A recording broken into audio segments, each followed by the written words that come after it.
Welcome to Market Like a Hotshot, episode 51. And hey, there's three of us. How did we get three people here? What's this, Mr. Feudo? Who do we have here today? So we have a good friend of ours, Reyad Shah, who's president and CEO of the MetroWest Chamber of Commerce. And you might recognize Reyad from one of our half episodes where he and Reagan, who we'll bring over in a few seconds, kind of took over for us. But we are talking about building community today. Building community like a hotshot. So we still have the theme of Market Like a Hotshot with our titles and our content of our podcast. We're really excited. This is epic today. Yeah, you're our first guest. So someday when we're at like episode 1000, we can look back at 51 and say Reyad Shah was here. But before we get started, we have to say congratulations. Come over here, Reagan. It's Reagan. I'm going to slide over just a little bit. Here's Reagan. One of our producers, our chief producer, who's graduating from Framingham State on Saturday. Yeah, business management. Business management. So she's right at the edge there. So definitely congratulations to you. And Framingham State's right up the street here. We're actually on the campus technically here in Framingham. Yeah, big month, right? May is a huge month for a lot of graduations and all of that cool stuff. And a lot of community building. And we'll talk a little bit about some logistical stuff towards the end, but let's get it started, Mr. Feudo. Yeah, so again, this is our first guest, first time we're doing this, and we're thankful that Reyad is a good sport on doing this with us. But Reyad, obviously I've known you for a while, but the hotshots out there may not have had a chance to meet you or know much about you. Can you share the journey that you went on that brought you to your current role as president and CEO of the MetroWest Chamber? Yeah, no, thanks for having me, Jeff and James. Really happy to be here. And yeah, a little bit about my journey into my position now here at the MetroWest Chamber of Commerce. I think we'll go back to 2012, possibly. Yeah, 2012. I was interning, I did my student teaching. I was a student at Mass Bay Community College, and I did my student teaching what is now Blocks Preschool up at the old Juniper Hill building, but they were still located at the King building when I was doing my student teaching. Mm-hmm. And that's where I really fell in love with working with students and families and education. And from there, I started working for middle schools and the high school and overseeing the after-school program, and it really got me, understanding community and the resources and the impact that I had on the community, not just inside the school walls, but outside of the school walls too. And so, building upon that, I then went to and started working at Downtown Framingham Inc, and I was the executive director there for 2 years. And through there, we were able to build community in the downtown area in the business district of Framingham, right in front of City Hall, working with the small business owners, the community at large, to put on events to drive traffic to downtown, bring some light and attention down there, let people know where there's parking, because there is lots of parking down there. So it was surprising to hear that originally. But again, understanding what community means is not just the day-to-day, but it's the larger scale impact. And so now here at the MetroWest Chamber of Commerce, looking at, not just Framingham, but the MetroWest community at large, right? I am a resident. I grew up here. I went to school in the area.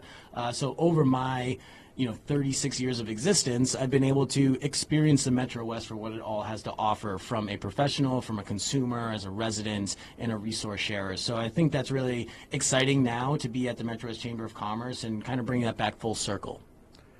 I know, it's amazing, and I'm glad I've got to see you as part of that journey. I remember we had met before, but we officially met when you were part of Downtown Framingham Inc. So.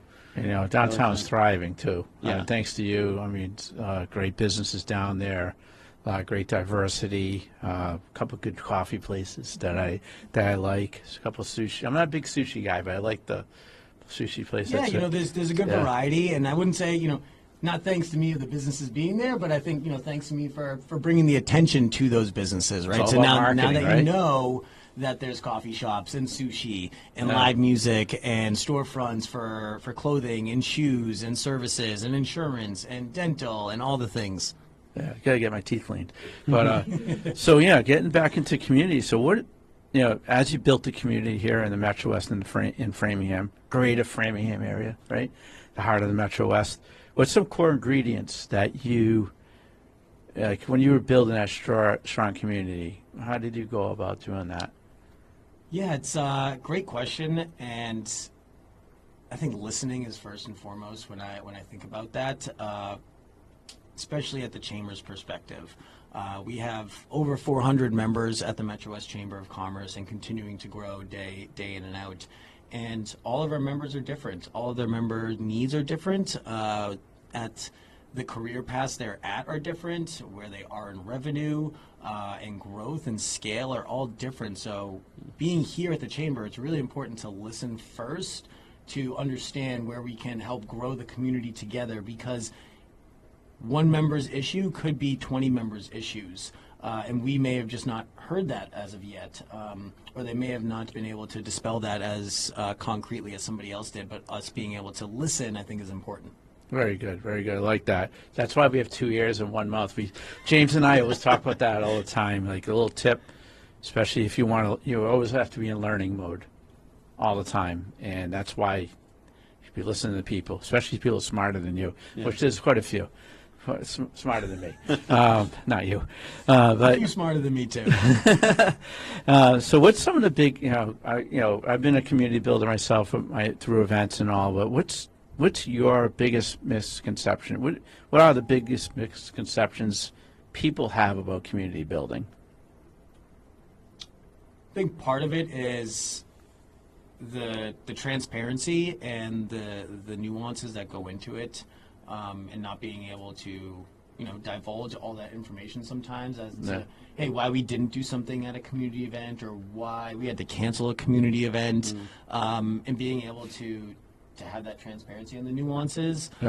It's tough to try to get out there because it's in the weeds of it all, right? And sometimes it comes down to permitting, sometimes it just comes down to the logistics, the vendors, the weather, and you're trying to make a decision, and then all of a sudden the weather changes because we live in New England. I was gonna say this, even like this week, we went from like the Sahara Desert to like Ireland in one week. So it's you never know what's going to be thrown at you, but it's being able to be honest with folks and let them know as best as we can. Perfect. About communicating like a hotshot, right? Exactly.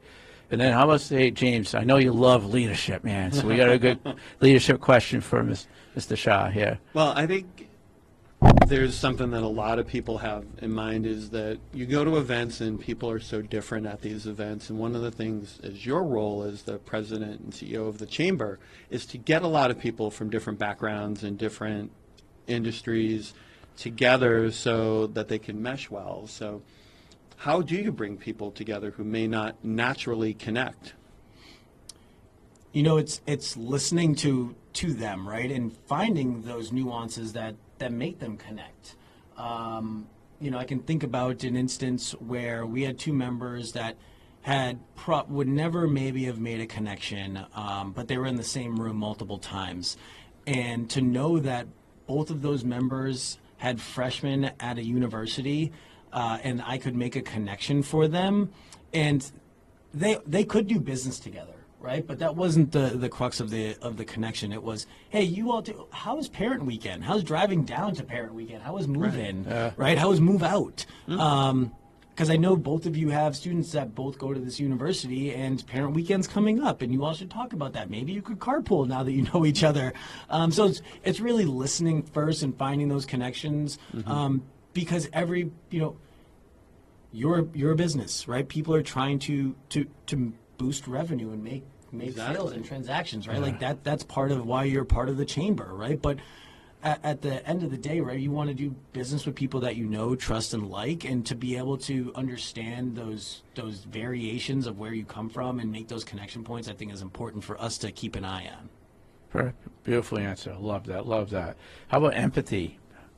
And we kind of touched a little bit on empathy, play, and community leadership. Yeah, and the school district, I think, I can attest a lot of skill building to that, and showing empathy from the various students, from where they're at on a day-to-day basis, whether it's learning, whether it's socioeconomic status, whether they just stepped in a puddle and their sock is soaking wet, right? Like I do that all the time. So it's really meeting them where they're at and understanding, that their biggest problem might not be because of us, but they're confiding with us because they trust us, whether it's soft or it's really hot and heavy.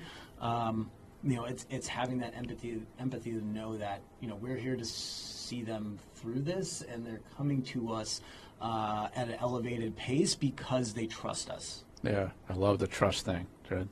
So shifting a little bit gears. So we're in we'll call it the largest municipality in the MetroWest, 75,000 people.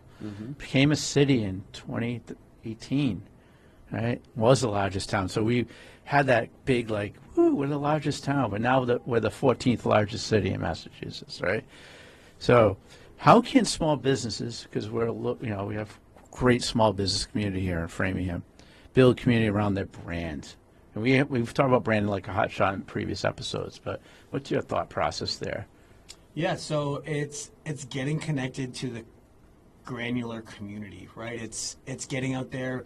Maybe not, you don't have the marketing dollars to budget, right? To say, yeah, I'm going to sponsor all the events, right? And all the farmers markets, but maybe just show up and just see what it's about.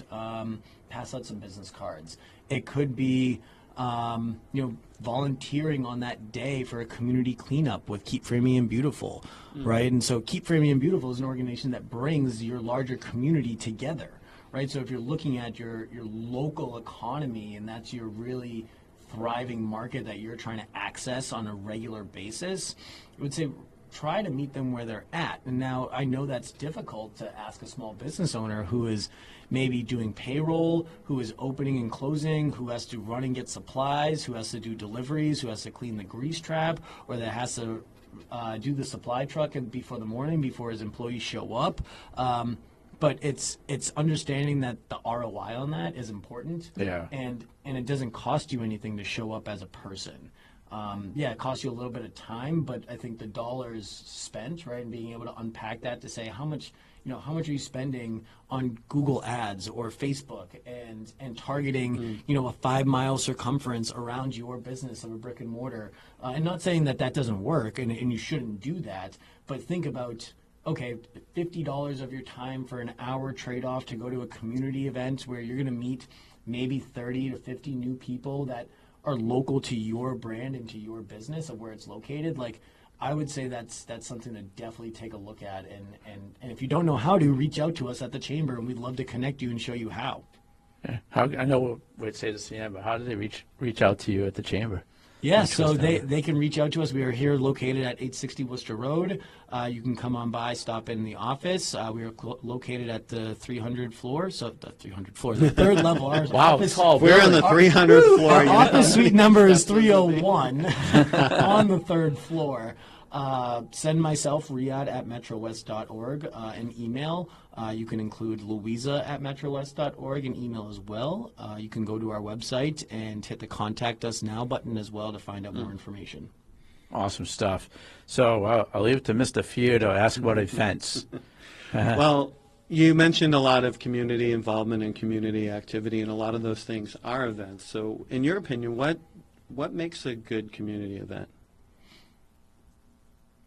It's a great question. And I think it depends on the event, right? Is like this morning, I was at Spark Kindness Anti-Bullying Coalition Forum. Wow, that's awesome. It is a free event for the community, right? And so what goes into that? It's bringing in the right speakers that can speak to the audience.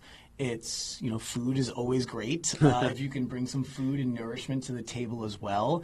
And then making sure you're filling the room as best as you can, or the space, with like-minded people, and getting it out there so that people can communicate, they can network, and create lasting relationships, again, around the topic of this anti-bullying coalition that went on this morning at Spark Kindness. So, but at a larger standpoint, when you're thinking of, hey, how do we go and build a FIFA watch party that we're putting on?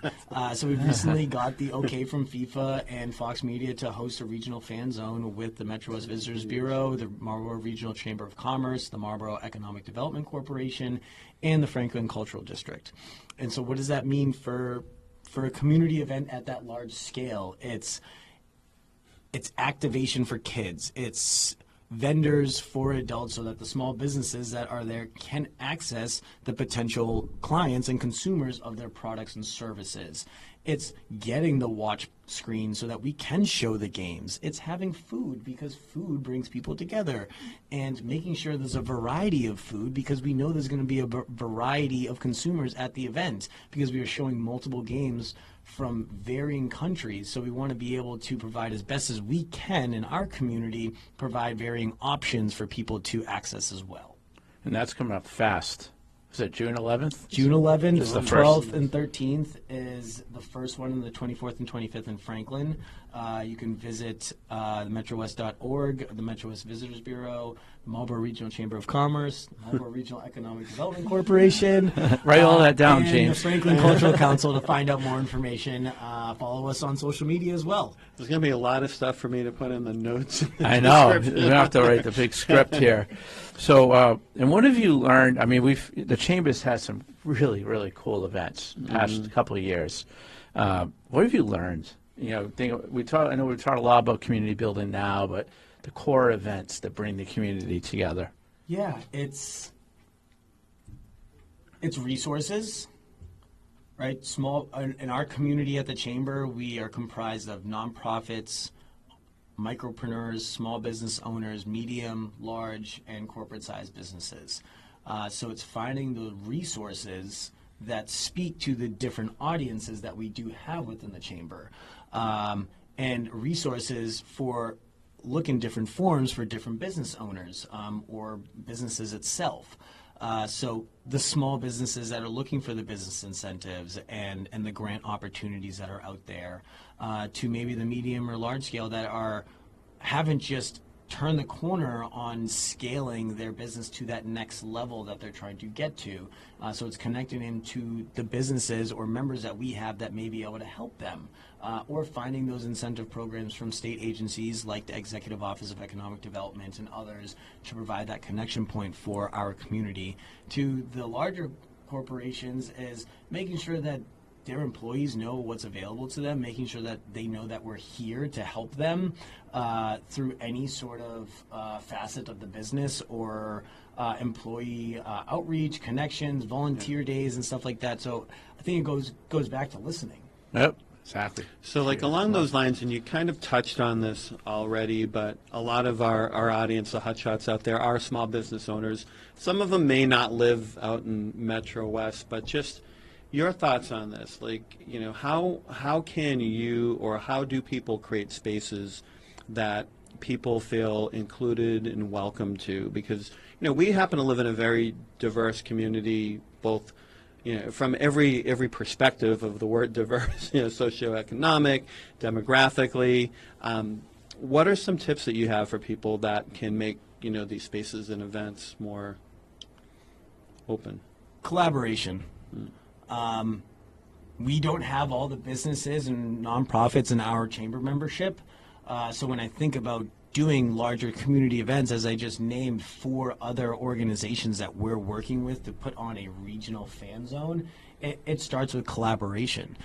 Because then your audience is going and meeting a new audience. That audience is trusted with the organizers from that business or organization, so they're going to come to a safe space that they know that you as an organizer wouldn't put them in a nefarious situation, right? So now you're capturing 2 different audiences, and so that's where at the Chamber we work with other chambers alike to put on events, right? Because we understand that the collaboration actually grows our community together versus siloed out. Excellent. I love that. So a little personal insights question. What's some of the biggest lessons you learned about people, since you're out there with people all the time? Everybody's different on every given day. And what you expect maybe to run into might not be what you actually face. Yeah. So I think it's being able to be resilient, empathetic, and inviting, right? Meeting people with a smile goes a long way, and I think it helps, you know, just keep the humanity in the world that like we're better together than separate. Perfect. Love the answer. Yeah, and along Team. those lines, you, in your role, you get to interact with a lot of different leaders and a lot of different, like both the community level, whether it's the Senate president. I know tonight you and I are going to something with the lieutenant governor will be at.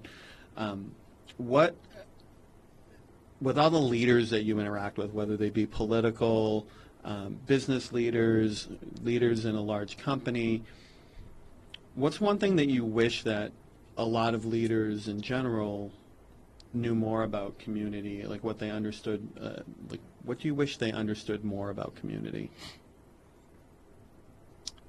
I think it's not more that they don't understand the community. I think to where you're speaking of the Senate presidents and the legislators and, say, your municipal leaders like town administrators Right. and counselors and select board members, it's not that they don't understand it. I think it's, making sure they continue to make a conscious effort to carve out the time to do that.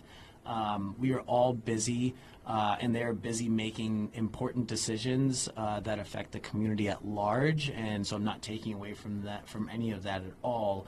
But I think sometimes, and we talked about it actually today at the Anti-Bullying Coalition Forum, is that when you're trying to mediate and be an active bystander or not, the first thing that comes to people's mind is like, do I have the time to do that?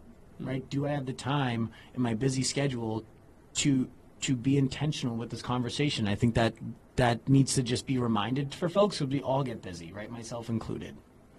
I know, definitely. Spread yourself too thin. Don't do that. It's not healthy, right? So last question. I know we've asked you a ton of questions today, and you haven't keeled over Like yet. an interrogation. The interrogation. You're not in like a courtroom there. No. But you have great experience. So what advice would you give someone that wants to build their own community in their own backyard? You got an awesome community here in the MetroWest, but let's say listeners in Texas today. We have listeners all over the world, right? But we have a great, amazing community here in the MetroWest. What would be some of your advice that you give them to get started? Reach out to people, right? Don't be shy to get outside of your comfort zone, but know that it takes some effort, right? So find the time, right? Make a conscious decision when you want to build community and when you're ready to make that next push, is that it will take some time, right? Nothing's built overnight, and depending on where you are, there might be some time of just making those connections because there isn't that collaboration yet, or folks just don't know each other that well, so they're a little hesitant or not. So you being that mediator and listening and being empathetic and understanding where people are at is going to go farther than just reaching out and trying to do it on your own. So I think that the collaboration is first and foremost. Really key. When somebody's trying to start community or build upon the community they already have going, it's think about where are the collaborations that you're not doing yet. Yep. Right? The ones that you're already doing are great, but where can you add value? So I have a couple things to say, because one big event that goes through Framingham every third Monday, it's a marathon, not a sprint. Community building is a marathon, not a sprint. So you have to always build on it, right? And that's about it. So wow, great. So first guest, here he is, Mr. Reyad Shah. It's awesome to have you here, my neighbor. Neighbors, yeah. Neighbors here in Framingham, and market like a hotshot, community building like a hotshot.